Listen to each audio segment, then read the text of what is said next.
En el programa anterior de la serie Vidas académicas en Ingeniería Industrial recibíamos al profesor Jaime Domínguez Abascal, catedrático de Ingeniería Mecánica de la Universidad de Sevilla y actual director de su Escuela Técnica Superior de Ingeniería. El profesor Domínguez Abascal vuelve a estar con nosotros en un segundo capítulo en el que nos ofrecerá, entre otras cuestiones, su visión sobre la formación de los futuros profesores e investigadores o acerca de la enriquecedora experiencia que supone la estancia en universidades extranjeras. Estos son solo un par de ejemplos del interesante diálogo que en los próximos minutos va a mantener nuestro protagonista con el catedrático de Proyectos de Ingeniería de la UNED, Miguel Ángel Sebastián.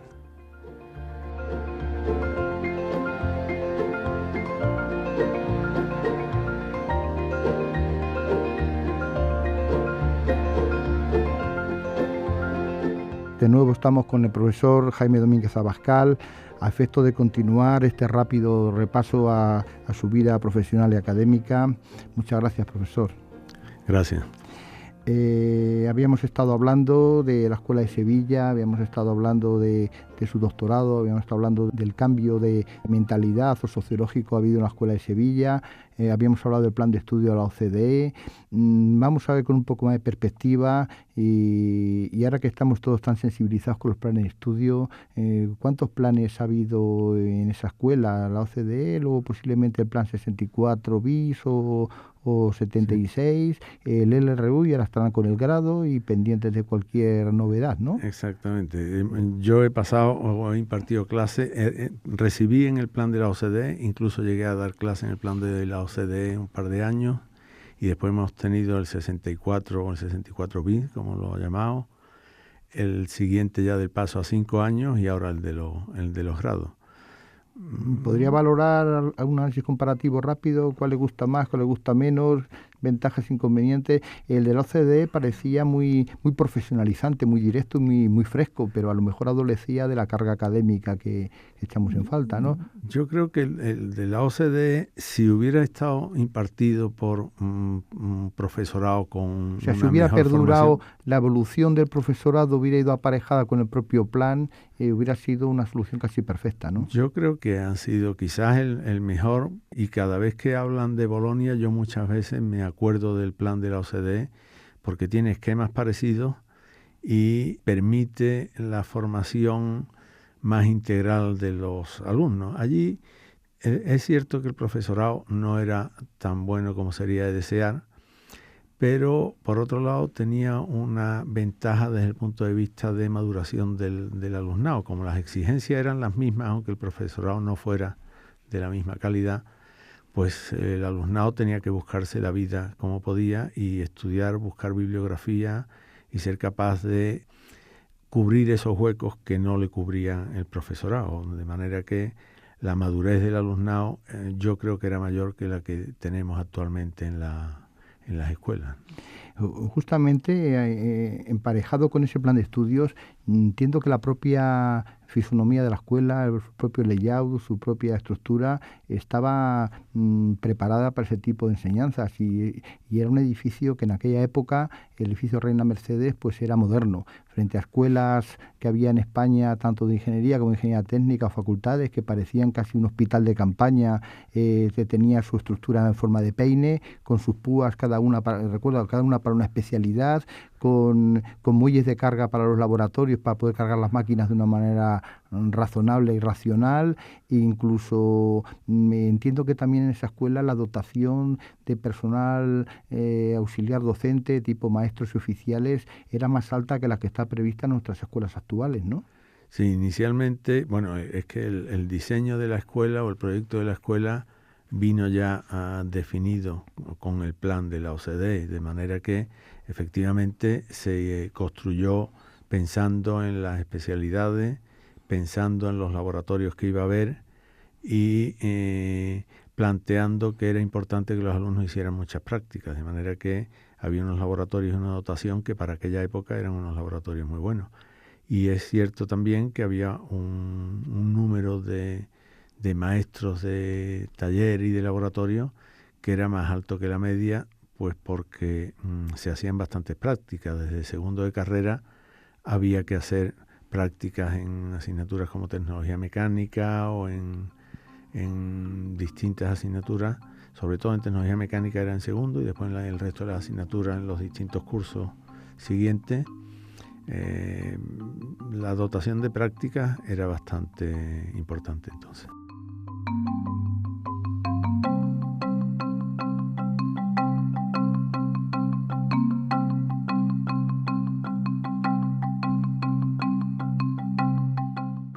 Me recuerda este plan que está contando y esta experiencia que está contando, me recuerda a un artículo que cayó en mis manos recientemente de una revista técnica que se llamaba Ingeniería y Construcción, un número de 1924, en el cual su autor, Casimiro Lanazarrate, que es un personaje muy curioso del mundo de la ciencia y la ingeniería española. De hecho, por poner un paréntesis, las fotos que hay de Einstein cuando vino a España, unas fotos que tiene en Poblet, en el monasterio de Poblet, las hizo él con su cámara. O sea que es un personaje muy curioso. Hizo un artículo que se llamó La enseñanza técnica moderna. Y ahí cuenta cómo en las nuevas instalaciones del MIT, Boston, había aulas de tipo de hemiciclo, aulas para lecciones magistrales, en las cuales mediante unos carriles se llevaban máquinas, incluso máquinas herramientas, para que la primera lección más demostrativa de cómo funcionaba, por ejemplo, un torno, la hacía el profesor y el maestro de taller en un aula preparada para la conferencia magistral. Y luego llevaban la máquina otra vez por los carriles de tipo de vagoneta de mina al laboratorio. Y luego ya allí estaba duplicada, había un montón de máquinas en paralelo para que los propios estudiantes pudieran manipularlas. Es decir, cómo combinar la parte práctica de una manera integrada con las explicaciones teóricas y con las lecciones magistrales. O sea, un poco la misma filosofía, lo que pasa que posiblemente en el MIT antes y con más medios. Y con más medios. Como suele ser natural.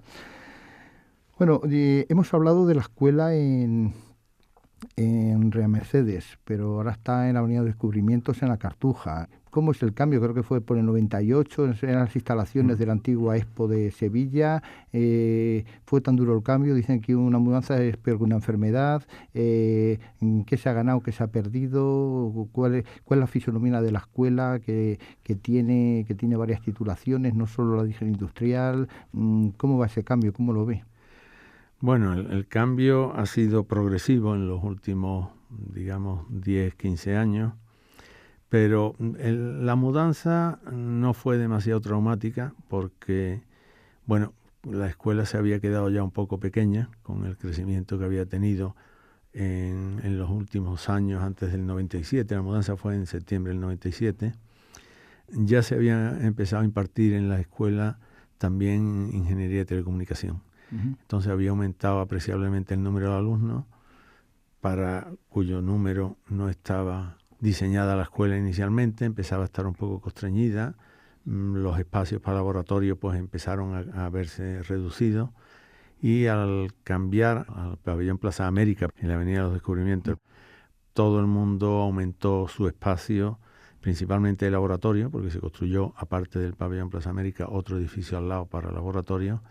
Y también aumentaron, aunque no tanto, los espacios para despacho, de manera que todo el mundo salió ganando, entonces no fue tan traumática. Después de la mudanza empezaron a crearse nuevas titulaciones y empezó a difuminarse más la idea de escuela que se tenía inicialmente. Ya no era solo de industriales, estaba Teleco, después apareció ingeniero aeronáutico, después ha aparecido ahora recientemente civil, también apareció antes ingeniería química y bueno, pues ya de conocerse todos los profesores como se conocían antes, actualmente no se conocen todos los profesores y los alumnos están un poco más difuminados porque bueno, hay muchos sitios donde pueden recibir las clases, el profesorado está más en las esquinas, aunque está muy accesible. No está tan integrado como estaba antes o no se siente tan integrado por la gran cantidad de alumnos y la diversidad de especialidades y de titulaciones que hay. Pero bueno, es un cambio que viene dado por el aumento de la población estudiantil en España, ¿no?, en los últimos 20 años.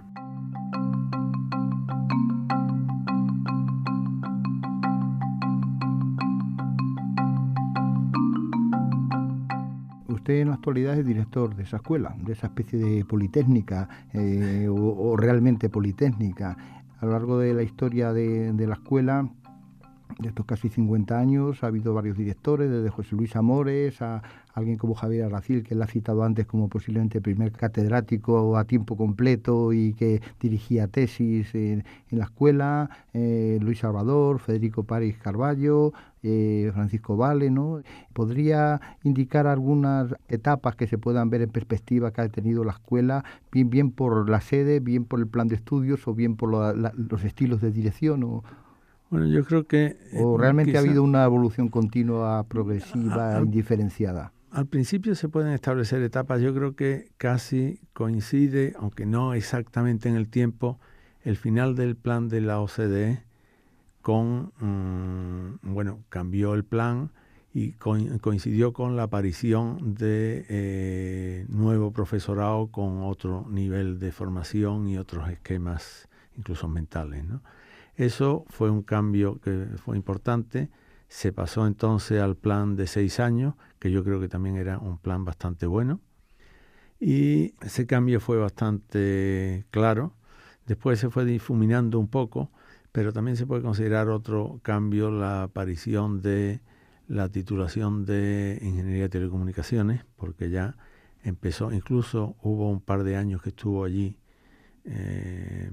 digamos que bajo el paraguas de la escuela de informática, lo que ahora es Escuela de Ingenieros Informáticos, que entonces había sido Facultad de Informática, y en ese momento es cuando empezó a diversificarse más la escuela y a tenerse menos sentido de escuela y más de un centro de formación politécnico. Y ya con el cambio a la Cartuja, pues y el aumento del número de titulaciones, pues ahora es prácticamente como una politécnica en la que no está claro una diferencia quizás que hay con las politécnicas típicas conocidas de Madrid y Barcelona, incluso Valencia también, es que en las politécnicas tradicionales cada escuela está bien diferenciada y en aquella escuela, que podría considerarse como una politécnica, cada escuela no está bien diferenciada porque solo hay una junta de escuela y además el profesorado da clase indistintamente en una titulación u otra, con lo que hay en algunos casos alguna disfunción en cuanto al profesor que no es de la especialidad de la que está dando, que a veces es conveniente que sean de la misma especialidad para que las ilustraciones que ponga sean próximas a la especialidad. Saliendo ya del tema de la escuela y volviendo a sus experiencias personales, sí me interesaría salirnos un poco de Sevilla, de la Escuela de Sevilla, sus relaciones con otras universidades españolas o extranjeras, con centro de investigación, incluso su actividad como académico de la Academia de Ingeniería. Es decir, salir un poco del día a día y ampliar las fronteras. ¿Cuál es su experiencia? ¿Qué recomendaciones da? ¿Cuáles son sus mejores logros o experiencias personales, consejos? Una cosa que sí diría, yo lo haría casi obligatorio, es que cualquier profesor que intente tener una carrera académica debe pasar algún tiempo fuera de su universidad, a ser posible en el extranjero. Yo tengo la experiencia, yo he estado varios años fuera, estuve primero en el curso 86-87, después estuve en el 96 y en el 97 otra vez, después algo menos tiempo ya en el 98 y en el 2009. Yo creo que se aprenden muchas cosas fuera. Primero se ve que existen otros puntos de vista, se interactúa con otra serie de profesores que son especialistas o especialmente especialistas en distintas materias que aportan mucho se ven otros problemas que se plantean en otras universidades, problemas tecnológicos muy interesantes. Normalmente cuando uno va por ahí debe ir a una universidad en un país más avanzado que el nuestro tecnológicamente. Yo las veces que he ido ha sido a Estados Unidos. Y además se tiene mucho tiempo para pensar y para estudiar, porque allí se levanta uno pensando en los problemas en los que está trabajando y se acuesta pensando en los mismos problemas. Y eso ayuda a formarse una idea y ayuda a madurar muchos conceptos y muchas ideas. Yo creo que es fundamental que vayan. Y después creo que también es importante que tengan relación con el entorno industrial.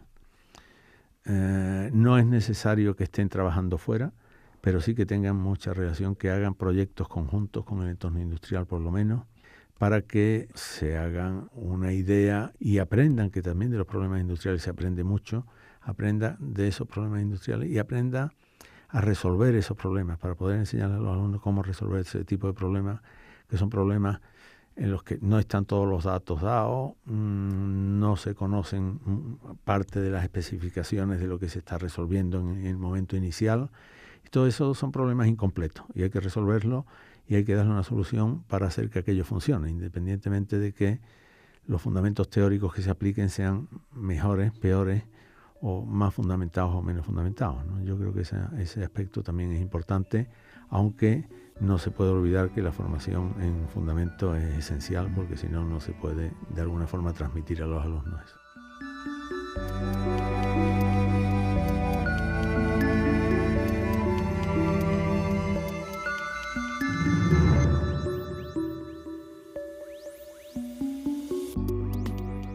Otro aspecto que interesa desde este tipo de programas de esta serie es su actividad y su percepción y sus opiniones sobre la formación de futuros académicos, de futuros profesores, de futuros investigadores. Entiendo que pasamos por la vida, tomamos prestadas cosas y las tenemos que pasar. Y ahí encima de una manera pues piramidal, o sea que recibimos uno pero transmitimos a 2 o 3. Por lo menos en nuestro país, que como bien decía, hace 40 años no había prácticamente investigadores y ahora hay unos cuantos miles, se debe a que ha habido algún tipo de magisterio, algún tipo de transmisión y de diseminación. Ya cuando en la entrevista al profesor Alarcón se vislumbraba un poco que algunos profesores pues han hecho suyo este tipo de actividad, que posiblemente a nivel formal reporte pocos beneficios, a nivel personal imagino que muchos, y que realmente es un reto constante. ¿Cómo lo ve? ¿Cómo lo ha ejercido? ¿Cómo lo ha desarrollado? Hombre, yo creo que por un lado la investigación individual es algo que solo en determinadas materias es fácil hacer o se puede hacer. En otros es necesario hacerlo en equipo y es necesario hacerlo en un grupo. Para hacer investigación, si uno tiene personas que se están formando, yo creo que es muy importante, porque esas personas van a hacer por un lado el trabajo de campo, van a aprender directamente sobre la materia realizando los trabajos, que es como realmente se aprende, aparte de estudiando, resolviendo los problemas. Y bueno, yo creo que es muy gratificante el tener discípulos que han ido aprendiendo y que después son capaces de formar a otras personas también a un nivel suficiente como para hacer investigación y desarrollar una vida académica fructífera, ¿no?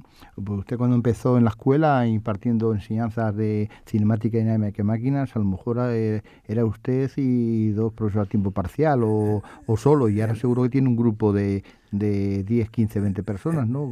Éramos 2 personas. 2 personas. Era el profesor García Lomas y yo. Sí. No éramos más. Y ahora es un grupo más amplio. Ahora el grupo pueden ser 30 personas, quizás. De todos los catedráticos, titulares, sí, contratados, investigadores, doctorandos. Hay varios, ¿no? Catedráticos, varios también más titulares, contratados doctores, ayudantes doctores y doctorandos también. Eso desde fuera parece que es sencillamente un hecho de crecimiento vegetativo, ¿no? Pones la planta y riegas, pero visto desde dentro es algo más, ¿no?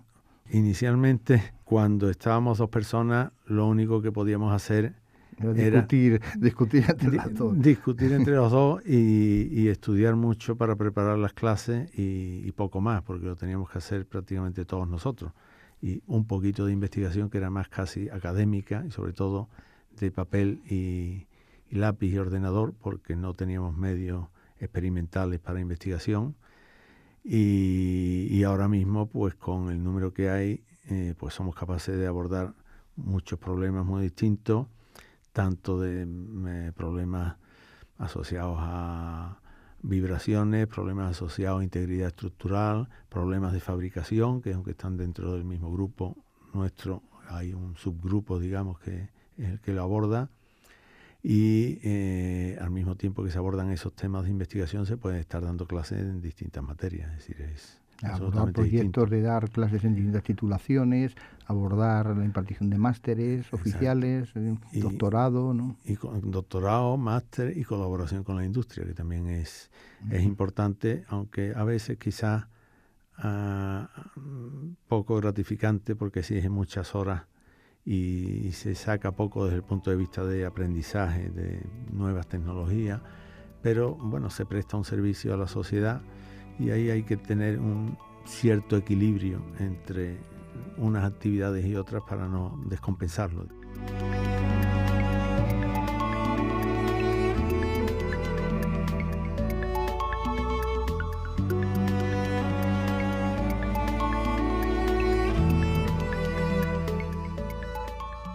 ¿Cómo ve el presente, cómo ve el futuro inmediato, cómo ve la enseñanza de la ingeniería, y ahora ya con ordenador, no como en nuestra época que era por medios más antiguos? ¿Cómo ve las enseñanzas de grado unidas al máster actuales? ¿Cómo ve la preparación de nuestros estudiantes de ahora? Bueno, yo creo que la preparación de los estudiantes ahora, en cuanto a técnicas, yo creo que aprenden bastante más que lo que aprendíamos nosotros. Fundamentos, con los nuevos planes de estudio, con el último nuevo plan de estudio, yo creo que ha disminuido un poco, aunque, bueno, no saben menos de los que sabíamos nosotros entonces, saben menos de lo que nosotros sabemos ahora y pensamos que sabemos lo mismo que sabíamos antes, que no es cierto. Pero lo que sí es que actualmente se ha hecho especial hincapié en aprender técnicas y fundamentos y se ha dejado un poco más de lado lo que son las competencias, podríamos decir, transversales. Es decir, los alumnos están menos acostumbrados por aquello que con el ordenador pueden hacer muchas cosas por ellos mismos. Estamos empeñados en que tienen que aprenderlo todo y les enseñamos muchísimas cosas, pero no los enseñamos a trabajar en grupo, no los enseñamos o no lo suficiente. Si los enseñamos, intentamos enseñarlo, pero hacemos menos hincapié, que trabajen en grupo, en que aprendan a resolver problemas, ya digo, que no sean completos, no bien definidos, que sean capaces de exponer en público las ideas y los logros y los desarrollos que están realizando, o que sean capaces de hacer informes sobre esos temas. Yo creo que en esa parte hemos perdido un poco, quizás porque se le ha facilitado más la labor al alumno y antes, con la complejidad de la labor del alumno en el ambiente en el que estaba, eso lo tenía que desarrollar por sí mismo. Y ahora eso se le ha facilitado, pero no se le han puesto los medios para que desarrollen esas competencias por otro lado. Quizás has dicho antes que la dificultad de acceder a la información desarrollaba un espíritu de supervivencia y de tratar los problemas de una manera, problemas complejos de una manera más completa, ¿no? Ahora quizás hay una mayor especialización, dominio de las técnicas, pero falta a lo mejor interrelacionar unas con otras de cara a la resolución de problemas. Eso podría ser un poco en síntesis lo que está diciendo. Efectivamente, yo creo que eso es lo que... Bueno, estamos acabando ya esta entrevista. Quizá me interesaría algún comentario respecto a los futuros investigadores, a las personas que quieran dedicarse a la investigación, que quieran dedicarse a la universidad o que quieran enseñarse a la docencia. Algún consejo en unos momentos realmente difíciles para a veces acceso a las plazas de profesor e investigador universitario, incluso también investigador en OPIs o en centros de investigación públicos y privados. ¿Algún consejo? Hombre, lo que sí exige es que tenga mucha vocación, porque las condiciones ahora son un poco más precarias desde el punto de vista económico que eran antes y desde el punto de vista de promoción. Si tienen vocación, pues el consejo es que trabajen mucho, que salgan al extranjero y que intenten conseguir una formación integral y no solo muy especializada en una parte que después les puede pesar. Ese es el problema, ¿no? El combinar adecuadamente los fundamentos generales con la especialización, que también es necesaria. Exacto. Hay que mantener un equilibrio, y si no se mantiene ese equilibrio, el progreso posterior es más complicado, porque es más difícil cambiar de línea, es más difícil abordar un problema que siempre acaban siendo multidisciplinares, y esa base, para ser capaces de abordarlo, hay que tenerla y hay que adquirirla mientras antes mejor. Pues muchas gracias, profesor Domínguez Abascal. La verdad estoy muy agradecido su participación en estos 2 programas de vidas académicas, agradezco su esfuerzo y sobre todo valoro en la medida que lo merecen sus consejos y sus palabras. Muchas gracias. Muchas gracias.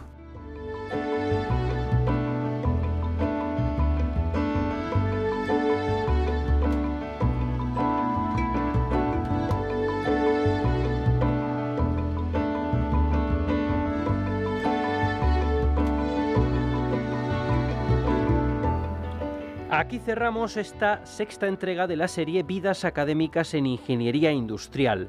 Próximamente conoceremos a otros grandes profesores de nuestras escuelas de ingenieros industriales. Y para recordar a los anteriores que nos han visitado, este espacio y los precedentes están disponibles en nuestros canales habituales de Internet, canal.uned.es y YouTube.